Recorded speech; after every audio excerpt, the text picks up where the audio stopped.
76ers this upcoming NBA season. Remember, this group has averaged over a 120 points a game last season. Only the Nuggets and the Heat, when you're looking at teams, scored more points per game. That doesn't hold the group last season, which is absolutely wild. I'm not the only one who still can't believe that LeBron James is a member of the Philadelphia 76ers. Just listen to BJ Edgecombe, who caught up with Arshade Agumake over the weekend. What would you say is the ultimate expectation for the squad?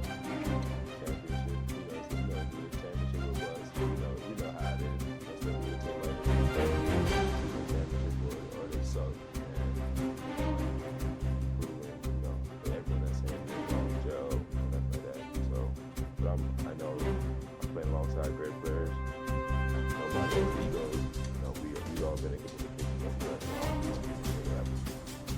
Championship or bust, as we say hello here to Anthony Slater. We're going to be joined by Vince Goodwill and Bobby Marks here momentarily. You say their names and they appear. Vince, I want to start with you here. There's a lot to unpack, but when you think about what is going to be the biggest, what you think is going to be the biggest hurdle in the way of the 76ers, when you say championship or bust, that's a whole lot of pressure. How do you digest that?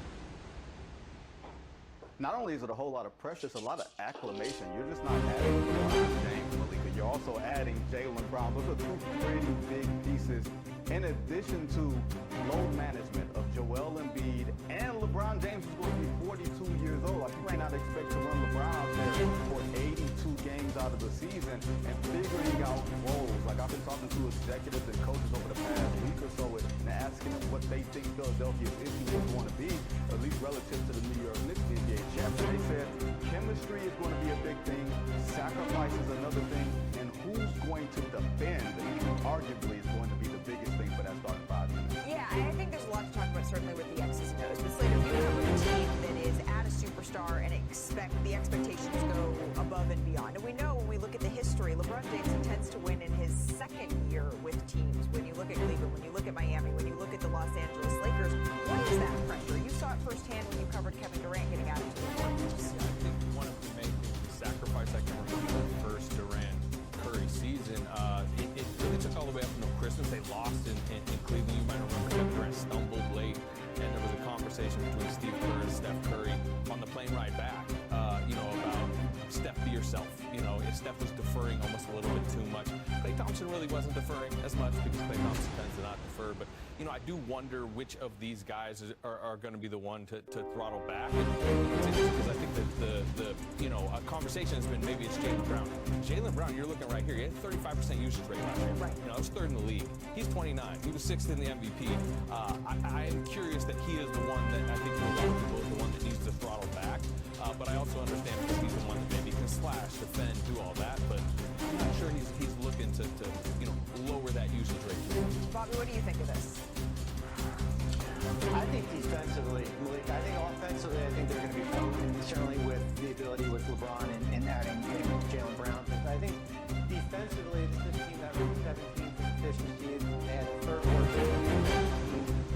in the playoffs here. I think the ability to get stops late in games, I think is going to be key for this Sixers team. I think there's so many new faces too. It's almost like put a name tag on each player when you get to training camp, just based on the newness here. But defensively, basically, is going to be a little bit of a calling card as far as how they can kind of separate themselves from some of these other teams that in the Eastern Conference. Yeah, and when you look at the Eastern Conference, Bobby, I'm not sure that you have the same sort of runway that maybe you would in years past. And what I mean by that is, let's say that the 76ers get off to a little bit of a slow start. All of a sudden, the conversation starts to get very loud, number one, and then number two, the uphill battle, it's not as easy to push that rock uphill in this Eastern Conference, Bobby.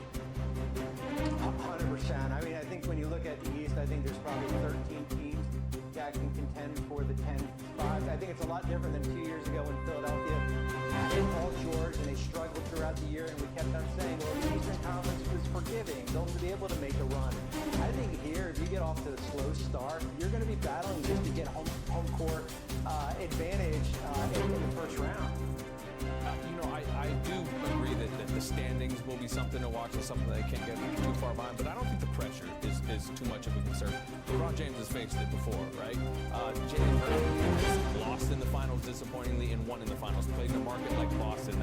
That's not a weak market to play in. Joel Embiid's been in Philly forever. Tyrese Maxey, I mean, he's beloved in Philadelphia. So, I've been around these teams that the Durant teams, for example, there was a lot of attention, particularly early in the season, big game moments, but over the course of an NBA calendar, you have chances to take deep breaths, and especially in Philly, where I think a lot of potential will be on the Eagles, through that first part. That may be true, but we know one thing about Philly sports fans, Vinny. They are known for being very, very kind and very, very patient with their teams, right? I mean, not so much as we love Philadelphia sports fans. But when you're looking, Vinny, at this group, you have mentioned Joel Embiid as someone that you're going to be watching incredibly closely here, because this is, as VJ said, championship or bust, and that requires availability from Joel.